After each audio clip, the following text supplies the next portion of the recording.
Hello friends, मैं कंचन आपका अपने चैनल पे बहुत-बहुत स्वागत करती हूँ और आज हम अध्याय 7 के अंतर्गत अध्ययन करने वाले हैं जनजातियाँ, खानाबदोश और एक जगह से बसे हुए समुदाय। तो आइए इसके बारे में हम देखते हैं। देखिए जैसा कि हमने इसमें दिया हुआ है कि 2, 3 और 4 में हमने राज्यों का किस प्रकार से उत्थान हुआ है, किस प्रकार से उसमें कलाओं, उनकी दस्तकारियाँ, शिल्पकारों, उत्पादक क्या था, इन सारी गतिविधियों के बारे में इसमें नई-नई किस्में शहरों, गाँव में फल-फूल रही थी, इन सब के बारे में अध्ययन किया है और एक लंबे अंतराल में कई महत्वपूर्ण राजनैतिक, सामाजिक और आर्थिक परिवर्तन भी हुए। लेकिन सामाजिक परिवर्तन हर जगह एक समान नहीं थे क्योंकि समाज में बहुत सारी विभिन्नता है और भिन्नता को देखते हुए जो भिन्नता ही इतनी है तो विविधता है तो हमारा विकास या सामाजिक परिवर्तन भी एक तरह से नहीं हो सकता है। क्योंकि यहाँ देखिए अलग दिया है कि अलग-अलग किस्म के समाज अलग-अलग तरीकों से विकसित हुए और ऐसा कैसे, क्यों हुआ यह समझना महत्वपूर्ण है। तो समाज में विभिन्न प्रकार से जातियों में बँटे होते लोग, धर्मों में बँटे होते हैं, जातियों से भी नीचे जनजाति, अनुसूचित जनजातियाँ, इस प्रकार से भी हमें प्रकार के समाज देखने को मिलता है। देखिए इसमें यहाँ दिया हुआ है कि इस उपमहाद्वीप में यदि भारतीय उपमहाद्वीप की बात करें तो बड़े हिस्से में समाज वर्ण के नियमानुसार पहले से ही विभाजित था। ब्राह्मणों द्वारा सुझाए गए नियम बड़े-बड़े राज्यों के राजाओं द्वारा स्वीकार किए गए थे और इससे ऊंच और नीच, अमीर और गरीब के बीच फासला बढ़ गया या फिर बढ़ा था। दिल्ली के सुल्तानों और मुगलों के काल में श्रेणीबद्ध समाज ज्यादा जटिल हो गया था और बड़े-बड़े शहरों से परे हम देखें तो जो बड़े शहर थे तो उसमें तो उच्च वर्ग के अभिजात वर्ग रहते थे, लेकिन जो उससे बाहर की दुनिया थी वहाँ पे क्या था, जनजाति समाज रहता था, यानी नीची जातियों के लोग रहते थे, नीचे कुल के लोग रहते थे, ऐसा कह सकते हैं। देखिए ये दिया गया है इसमें, ये जनजातियों को दिखाया गया है कि ये जनजाति अच्छी तरह नृत्य कर रहे हैं। आगे देखिए इसमें देखते हैं हम कि अलबत्ता दूसरे जगह के समाज भी उस समय मौजूद थे। उपमहाद्वीप के कई समाज ब्राह्मणों द्वारा सुझाए गए जो सामाजिक नियम थे और कर्मकांडों को नहीं मानते थे। बहुत सारे ऐसे समाज थे और न ही वे कई असमान वर्गों में विभाजित भी थे। अक्सर ऐसे समाजों को जनजातीय कहा जाता था। जनजातीय जो ब्राह्मणों द्वारा सुझाए गए नियमों या उसको नहीं मानते थे। उनका अपना समाज था, अपने उनके नियम, रीति-रिवाज, इस प्रकार से वो रहते थे। प्रत्येक जनजाति के सदस्य नातेदारी के संबंध से जुड़े होते थे और कई जो जनजातियाँ थीं उसमें वो खेती से अपना जीविकोपार्जन करती थी। कुछ दूसरी जनजातियों के लोग शिकारी थे, शिकार करते थे, संग्रहण, आखेट, इस तरह से अपनी जो भी उनकी आवश्यकता की जो वस्तुएँ थीं, उनको एकत्र करते थे। या कुछ पशुपालक भी थे उसमें, पशुओं का पालन करते थे, उनसे उत्पन्न सामग्री का उपभोग करते थे। प्रायः वे अपने निवास स्थान के प्राकृतिक संसाधनों का ही पूरा-पूरा इस्तेमाल करने के लिए इन गतिविधियों का मिला-जुला रूप अपनाते थे। यानी जो उनके निवास स्थान पे जो भी प्राकृतिक संसाधन थे, उनका ही। कुछ जनजातियाँ खानाबदोश थी, वे एक जगह से दूसरी जगह पे क्या करती थी, घूमती रहती थी। एक जगह का संसाधन यहाँ खत्म हुआ, फिर उसे छोड़ कर के जब खत्म हो जाता था, अभाव होता था, तो फिर उस स्थान को छोड़ कर के वो दूसरी जगह पे प्रवास कर जाती थी, ताकि वहाँ पे फिर जहाँ पे वो उनकी सुविधानुसार संसाधन मिल सके। आगे दिया है कि जनजातीय समूह संयुक्त रूप से भूमि और चारागाहों पर नियंत्रण रखते थे। वे अपने खुद के बनाए नियमों के आधार पर ही परिवारों के बीच इनका बंटवारा करते थे। जो भी उनके संसाधन थे, उनके द्वारा नियम बनाए गए थे, ना कि किसी दूसरे व्यक्ति द्वारा बनाए गए नियमों पे चलते थे। इस उपमहाद्वीप के विभिन्न हिस्सों में कई बड़ी जनजातियाँ फली-फूली, सामान्यतः ये जंगलों में, पहाड़ों, रेगिस्तानों और दूसरे कहेंगे दुर्गम जगहों पे निवास करती थी ये जनजातियाँ और कहें कि मुख्य समाज से थोड़ा कटी हुई रहती थी। कभी-कभी जाति विभाजन पर आधारित अधिक प्रभावशाली समाज के साथ उनका टकराव होता था। कई मायनों में इन जनजातियों ने क्या किया, अपनी आज़ादी को बरकरार रखा और अपने ही अलहदा संस्कृति को बचाया। इनकी अपनी अलग संस्कृति थी, तो ये मुख्य संस्कृति मान सकते हैं इनका कि अलहदा संस्कृति, तो ये इन अपनी संस्कृति को बचाए रखा, लेकिन जो जाति आधारित और जनजातीय समाज दोनों अपने विविध किस्म की ज़रूरतों के लिए एक दूसरे पर भी निर्भर रहते थे। कुछ-कुछ ज़रूरतें ऐसी थी जो कि जाति आधारित समाज और जो जनजातीय समाज था, दोनों को एक दूसरे पर निर्भर रहना पड़ता था। टकराव और निर्भरता के इस संबंध ने दोनों तरह के समाजों को धीरे-धीरे बदलने का काम किया, क्योंकि प्रभावित होंगे एक दूसरे से। जनजातीय लोग कैसे थे? इसमें देखिए दिया है, आइए देखते हैं कैसे थे। समकालीन इतिहासकारों और जो मुसाफिर थे, तो समकालीन इतिहासकारों और मुसाफिरों ने जनजातियों के बारे में बहुत कम जानकारी दी है। कुछ अपवादों को छोड़ दें तो जनजातीय लोग भी लिखित दस्तावेज नहीं रखते थे वो, लेकिन वो समृद्ध रीति रिवाजों और वाचिक मौखिक परंपराओं का वे संरक्षण करते थे, अपने रीति रिवाजों का कड़ाई से पालन करते थे और ये परंपरा हर नई पीढ़ी को विरासत में मिलती थी। आज के इतिहासकार जनजातियों के इतिहास लिखने के लिए इन वाचिक परंपराओं का ही इस्तेमाल करने लगे हैं कि वाचिक परंपराएं थी, लिखी तो थी नहीं, तो उनका इस्तेमाल करके उनका इतिहास लिखा जा रहा है। जनजातीय लोग भारत के लगभग हर क्षेत्र में पाए जाते थे। किसी भी एक जनजाति का इलाका और प्रभाव समय के साथ साथ बदलता रहता था और कुछ जो शक्तिशाली जनजातियां थी इनका बड़े इलाकों पे नियंत्रण था। पंजाब में खोखर जनजाति जो है ये 13वीं और 14वीं सदी के दौरान बहुत प्रभावशाली थी। खोखर जनजाति जो कि पंजाब में, और ये बाद में गख्खर लोग ज्यादा महत्वपूर्ण हो गए यहाँ पे। उनके मुखिया कमाल खान गख्खर को बादशाह अकबर ने मनसबदार भी बना दिया। जो इनका गख्खर का जो मुखिया था इसको मनसबदार को बहुत मतलब बड़े कह सकते हैं कि ये अभिजात वर्ग के अंतर्गत आते थे।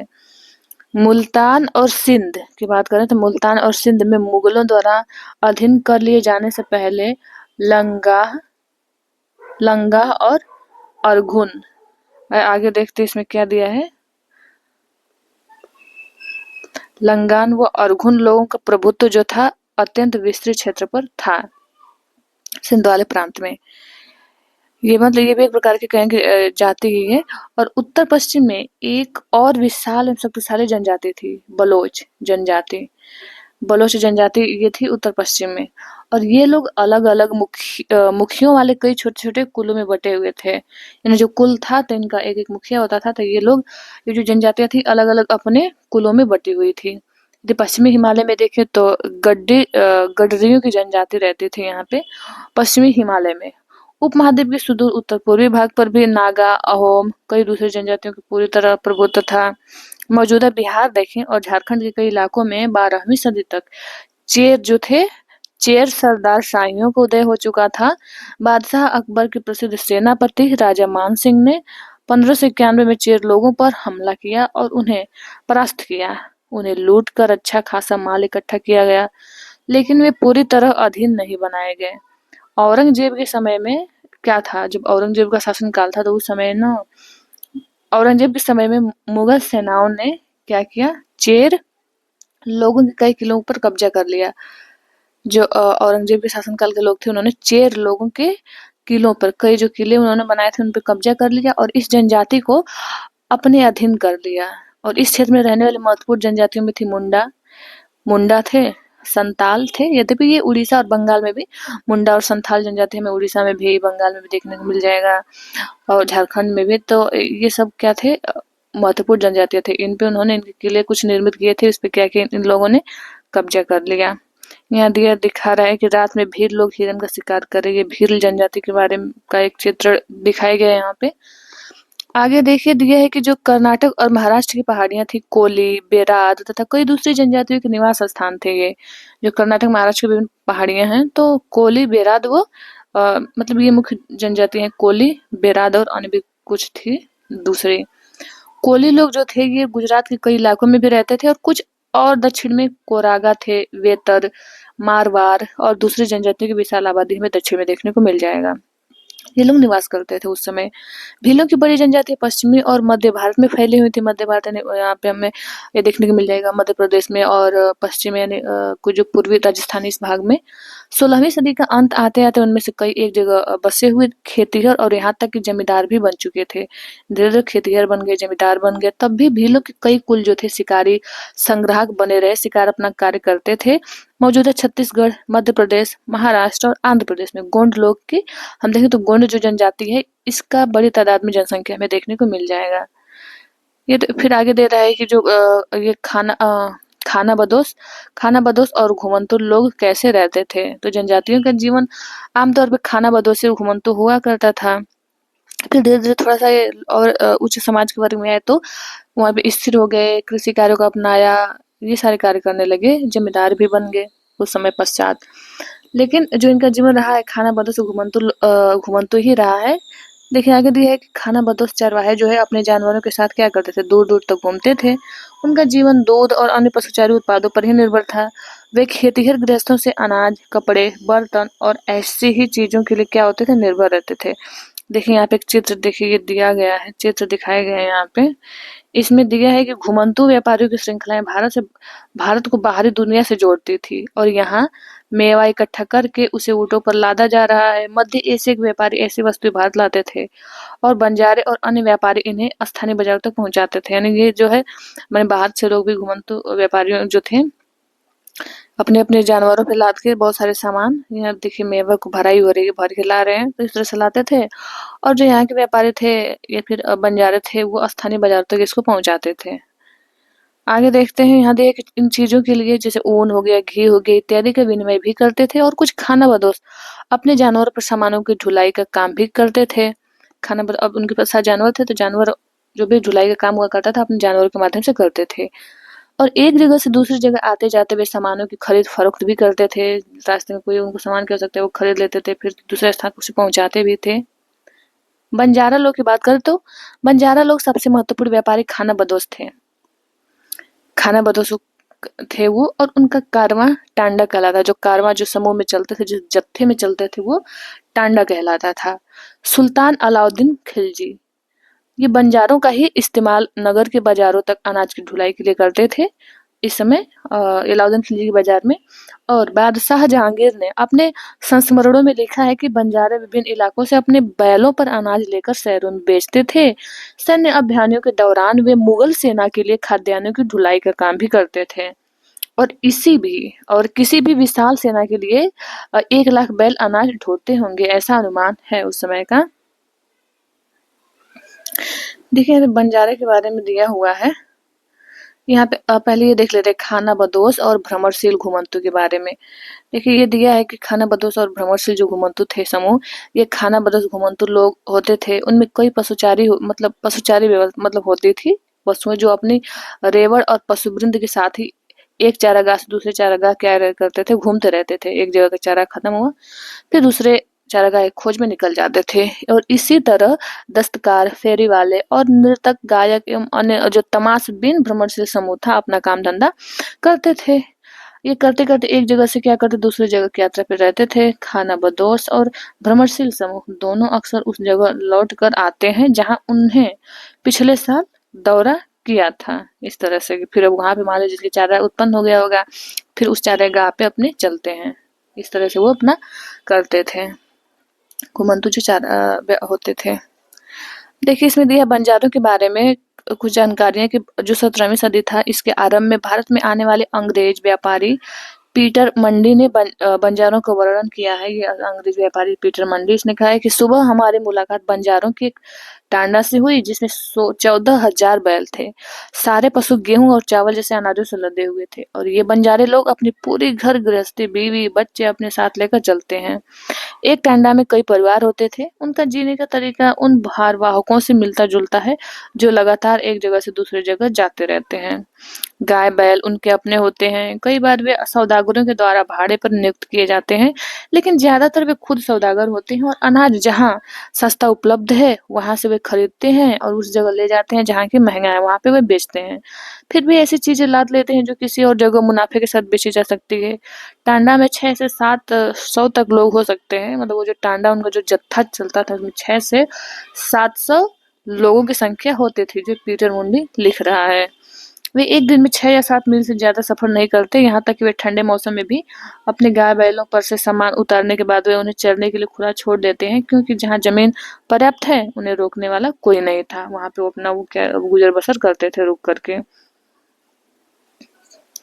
आगे इसमें देखते हैं यहाँ दिया है कि कई जो पशुचारी जनजातियां थी वे जनजातियां मवेशी और घोड़ों जैसे जानवरों को पालने पोसने और संपन्न लोगों के हाथ उन्हें बेचने का काम करती थी। छोटे मोटे जो फेरी वालों के भी विभिन्न जातियां भी एक गांव से दूसरे गांव भ्रमण करती थी। ये लोग क्या करते थे, ये रस्सी बेचते थे, सरकंडे की चीजें, फूस की घास फूस की जो चटाई बनाते थे, मोटे बोरे जैसे माल बनाते हैं और बेचते हैं। तो ये सारे कार्य छोटे मोटे जो फेरी वाले थे ये करते थे ये जनजातियां। कभी कभी भिक्षुक लोग भी घुमंतू सौदागरों का काम करते थे। नर्तकों, गायकों और अन्य तमाशबीन की जो जो भी जातियां थीं जो विभिन्न नगरों गांवों में कमाई के लिए अपनी कला का प्रदर्शन करती रहती थीं। आगे दिया हुआ है बदलता समाज, नई जातियां और श्रेणियां कैसे विकसित हुई आइए देखते हैं। देखिए, जैसे-जैसे अर्थव्यवस्था और समाज की ज़रूरतें बढ़ती गईं बढ़ी हैं, तो नए हुनर वाले लोगों की आवश्यकता पड़ी। वर्णों के भीतर छोटी-छोटी जातियाँ उभरने लगीं। उदाहरण के लिए ब्राह्मणों के बीच नई जातियाँ सामने आईं। दूसरी ओर कई जनजातियों, सामाजिक समूहों की जाति विभाजित समाज में शामिल कर लिया गया और उन्हें जातियों का दर्जा दे दिया गया। विशेषज्ञता प्राप्त शिल्पियों, सुनार, लोहार, बढ़ई, राजमिस्त्री को भी ब्राह्मणों द्वारा जातियों के रूप में मान्यता दे दी गई थी इनको, और वर्ण की बजाय जाति समाज के संगठन का आधार बनी। अब वो बनाया गया था समाज के संगठन के लिए। देखिए, जाति पर विचार विमर्श। आइए इसे देखते हैं। इसमें दिया है कि वर्तमान तमिलनाडु के तिरुचिरापल्ली ताल्लुक में स्थित उय्याकोंड उदयार ये के 12वीं शताब्दी के अभिलेख में ब्राह्मणों की एक सभा के विचार विमर्श का वर्णन मिलता है। ये उस कह सकते हैं कि अभिलेख से लिया गया है, उय्याकोंड उदयार के 12वीं सदी के अभिलेख से। ये ब्राह्मणों की सभा इसमें कह रही है कि वे रथकारों, शाब्दिक अर्थ जैसे रथ बनाने वाले लोग की सामाजिक स्थिति पर विचार विमर्श कर रहे थे ब्राह्मण, और उन्होंने इस जाति के कामकाज तय किए, जिनमें वास्तुकला, रथों, गाड़ियों का निर्माण, मंदिर द्वार बनाना, मूर्तियां स्थापित करना, बलि के लिए लकड़ियों से बने साज सामान तैयार करना, मंडप बनाना और राजा के लिए जेवर बनाना शामिल था, जो रथकारों के लिए। आगे इसमें देखते हैं। देखिए, यहाँ दिया हुआ है कि 11वीं और 12वीं सदी तक आते-आते क्षत्रियों के बीच नए राजपूत गोत्रों की ताकत में काफी इजाफा हुआ। वे हुड़, चंदेल, चालुक्य और कुछ दूसरी वंश परंपराओं से भी आते थे। इनमें से कुछ पहले जनजातियों में आते थे, बाद में कई कुल राजपूत मान लिए गए और धीरे-धीरे उन्होंने पुराने शासकों की जगह ले ली, विशेषतः कृषि वाले क्षेत्र में, जो कृषि वाले क्षेत्र जहाँ पे ये लोग कृषि करते थे। यहाँ कई तरह के परिवर्तन हो रहे थे। शासकों ने शक्तिशाली राज्यों के निर्माण में अपनी संपदा का इस्तेमाल किया। शासकों के रूप में जो राजपुत्र गोत्र थे, तो राजपुत्र गोत्रों के उदय के उदाहरण का जनजातीय लोगों ने अनुसरण किया। धीरे-धीरे ब्राह्मणों के समर्थन से कई जनजातियां जाति व्यवस्था का हिस्सा बन गई, लेकिन केवल प्रमुख जनजातीय परिवार ही शासक वर्ग में शामिल हो पाए। उनकी बहुसंख्यक आबादी समाज की छोटी जातियों में ही जगह बना पाई, और दूसरी तरफ पंजाब, सिंध और उत्तर पश्चिमी सरहद की प्रभुत्वशाली जनजातियों ने काफी पहले इस्लाम को भी अपना लिया था। इसमें वे जाति व्यवस्था को नकारते रहे और सनातनी हिंदू धर्म के द्वारा प्रस्तावित गैर बराबरी वाली सामाजिक व्यवस्था इन इलाकों में बड़े पैमाने पर स्वीकार नहीं की गई। राज्यों की उत्पत्ति जनजातीय लोगों के बीच हुए सामाजिक बदलाव से गहराई से संबंधित है। हमारे इतिहास के इस महत्वपूर्ण हिस्से के 2 उदाहरण नीचे उल्लिखित हैं। आइए इसमें देखते हैं। देखिए, गोंड महिला का चित्र दिया गया है, गोंड जनजाति का। स्थानांतरित कृषि। देखिए, स्थानांतरित कृषि क्या था? किसी वन प्रांत के पेड़ों और झाड़ियों को पहले काटा और जलाया जाता है और उसकी राख में ही फसल को बो दी जाती है। जब यह जमीन अपनी उर्वरता खो देती है, तब जमीन का दूसरा टुकड़ा साफ किया जाता है और इसी तरह से फसल उगाई जाती है। यानी एक स्थान, मतलब वो भी कृषि कार्य वही जैसे घुमंतु लोग चरवाए थे, इस तरह से ये स्थानांतरित कृषि लोग क्या करते हैं, एक स्थान पर कृषि करते हैं, उसका उपजाऊपन खत्म होता है, फिर वहां से छोड़ के दूसरे स्थान पे चले जाते हैं। आइए गोंड जनजाति के बारे में एक नजदीक से नजर डालते हैं इस पे। इसमें दिया है कि गोंड लोग गोंडवाना नामक विशाल वन प्रदेश में रहते थे और ये स्थानांतरित कृषि अर्थात जगह बदल बदल कर खेती करते थे। विशाल गोंड जनजाति कई छोटे छोटे कुलों में भी बटी हुई थी और प्रत्येक कुल का अपना राजा या राज्य होता था, राय होता था। और जिस समय दिल्ली के सुल्तानों की ताकत घट रही थी, उसी समय कुछ बड़े गोंड राज्य छोटे छोटे गोंड सरदारों पर हावी होने लगे थे। और अकबर के शासनकाल के एक इतिहास अकबरनामा जो है, अकबरनामा में उल्लिखित है कि गढ़ कटंगा के गोंड राज्य में 70,000 गांव थे। इन राज्यों की जो प्रशासनिक व्यवस्था थी वो केंद्रीकृत हो रही थी। राज्य गढ़ों में विभाजित थे और हर गढ़ किसी खास गोंड कुल के नियंत्रण में था। यानी जो गढ़ हुआ करता था वो गोंड कुल के नियंत्रण में था और ये पुनः 84 गांवों की इकाइयों में विभाजित होते थे, जो गढ़ होते थे। गढ़ 84 गांवों की इकाइयों में विभाजित होते थे, जिन्हें 84 कहा जाता था, इनको 84 कहा जाता था। 84 का उप विभाजन बरहोतों में होता था। गढ़ों को 84 को बरहोतों में ये विभाजित करते थे, जो 12-12 गांवों को मिलाकर बनते थे। बड़े राज्यों के उदय में गोंड समाज के चित्र को बदल डाला। जैसे-जैसे बड़े राज्यों का उदय हुआ, उनका मूलतः बराबरी वाला समाज धीरे-धीरे असमान सामाजिक वर्गों में विभाजित हो गया। ब्राह्मण लोगों ने गोंड राजाओं से अनुदान में भूमि प्राप्त की और अधिक प्रभावशाली बन गए। और फिर गोंड सरदार जो थे, गोंड सरदारों को अब राजपूतों के रूप में मान्यता प्राप्त करने की चाहत हुई। इसलिए गढ़कटंगा के गोंड राजा अमरदास ने संग्राम शाह की उपाधि धारण की। उसके पुत्र दलपत ने महोबा के चंदेल राजपूत राजा सालबाहन की पुत्री जो थी राजकुमारी दुर्गावती। तो इसने क्या किया, दलपत ने महोबा के जो चंदेल राजपूत थे सालबाहन, इनकी पुत्री राजकुमारी दुर्गावती, तो दुर्गावती से इन्होंने क्या किया, इसने विवाह कर लिया। दलपत की जैसे मृत्यु हुई तो दलपत की मृत्यु कम उम्र में ही हो गई और रानी दुर्गावती बहुत योग्य थी और उसने अपने 5 साल के पुत्र वीर नारायण के नाम पे शासन अपना संभालना करती थी और उसके समय में राज्य का और अधिक विस्तार हुआ इनके रानी दुर्गावती के समय में। फिर आगे दिया है कि 1565 में आसिफ खान के नेतृत्व में मुगल सेनाओं ने गढ़ कटंगा पर हमला किया। रानी दुर्गावती ने इसका जमकर सामना किया, उसकी हार हुई और उसने समर्पण करने की बजाय मर जाना बेहतर समझा। इतनी वीर थी रानी दुर्गावती। उसका पुत्र भी तुरंत बाद लड़ता हुआ मारा गया था। देखिए यहाँ पे दिया है एक नक्काशीदार दरवाजा है, गोंड जनजाति बस्तर क्षेत्र मध्य प्रदेश का। ये इस तरह से दरवाजों का प्रयोग करते थे, नक्काशीदार दरवाजे बनाए जाते थे इस जनजाति द्वारा। आगे हम देखते हैं यहाँ पे कि गढ़ कटंगा एक समृद्ध राज्य था। इसने हाथियों को पकड़ने और दूसरे राज्यों में उनका निर्यात करने के व्यापार में खासा धन कमाया। जब मुगलों ने गोंडों को हराया तो उन्होंने लूट में बेशकीमती सिक्के, हाथी, बहुतायत में हथियार लिए थे। उन्होंने राज्य के एक भाग अपने कब्जे में ले लिया। शेष वीर नारायण के चाचा चंद्र शाह को दे दिया गया। गढ़कटंगा के पतन के बावजूद गोंड राज्य कुछ समय तक चलता रहा, लेकिन काफी कमजोर हो गया था गोंड साम्राज्य। और बाद में अधिक शक्तिशाली जो बुंदेल आए, मराठे आए, जब बुंदेलों और मराठों का जैसे जैसे कहेंगे प्रभुत्व बढ़ा तो फिर उनके खिलाफ उनके संघर्ष असफल रहे और फिर ये मतलब कमजोर हो चुके थे तो असफल हो गए उनके सामने। आगे देखते हैं अहोम जनजाति के बारे में। देखिए जो अहोम लोग थे वो मौजूदा म्यांमार से आकर 13वीं सदी में ब्रह्मपुत्र घाटी में बस गए थे। अहोम म्यांमार से आए थे मुख्यतः। उन्होंने भुइया यानी भूस्वामी लोगों की पुरानी राजनीतिक व्यवस्था का दमन करके नए राज्य की स्थापना की।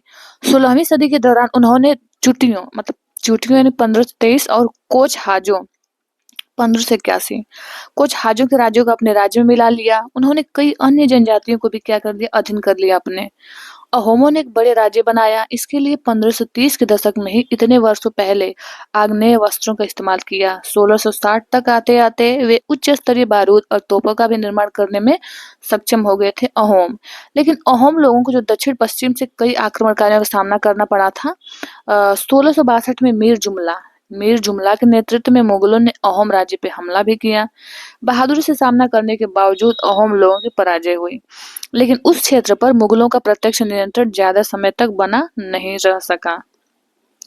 आगे दिया है कि जो अहोम राज्य था ये बेगार पर निर्भर था, यानी बेगार करता था और राज्य के लिए जिन लोगों से जबरन काम लिया जाता था वे पाइक कहलाते थे। यानी मतलब बेगार का मतलब उनसे कार्य करते थे, कोई उनको कह सकते हैं कि उनके लिए वेतन नहीं मिलता था। इस तरह से जबरन काम करवाया जाता था, जोर जबरदस्ती से। और जिन लोगों से जोर जबरदस्ती कार्य करवाया जाता था अहोमों द्वारा उसको पाइक कहलाते थे।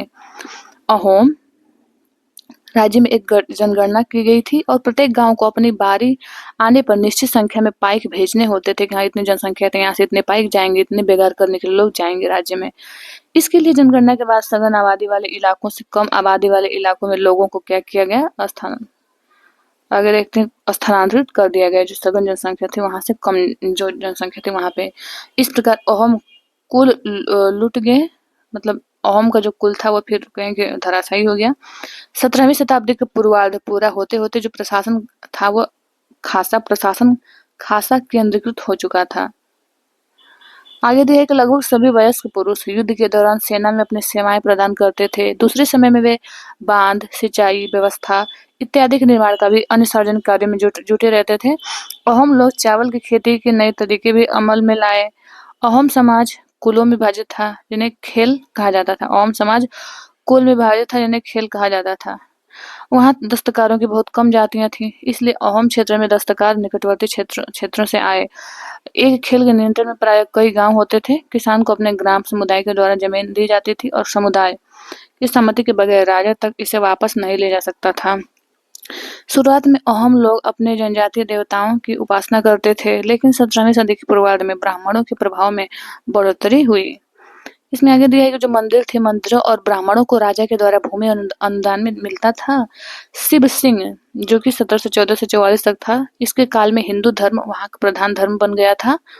और लेकिन जो अहोम राजाओं ने हिंदू धर्म को अपनाने के बाद अपनी पारंपरिक आस्थाओं को पूरी तरह से नहीं छोड़ा था। अहोमों ने हिंदू धर्म को अपनाया था, लेकिन पूरी तरह से अपनी परंपराओं को नहीं छोड़ा था। अहोम समाज एक अत्यंत परिष्कृत समाज था। परिष्कृत कवियों और विद्वानों के को अनुदान में जमीन दी जाती थी। जो कवि होते थे, जो विद्वान होते थे, उसके साथ साथ ब्राह्मणों को, मंदिरों को भूमि मिलती थी। नाट्य कर्म को प्रोत्साहन दिया जाता था। संस्कृत की महत्वपूर्ण कृतियों का स्थानीय भाषा में अनुवाद भी किया गया। बुरंजी नामक ऐतिहासिक कृतियों को पहले अहोम भाषा में और फिर इसके असमिया भाषा में लिखा गया था। आगे दिया है निष्कर्ष में कि जिस युग की हम चर्चा करते आए हैं, उस युग के दौरान उपमहाद्वीप में काफी सामाजिक परिवर्तन हुआ।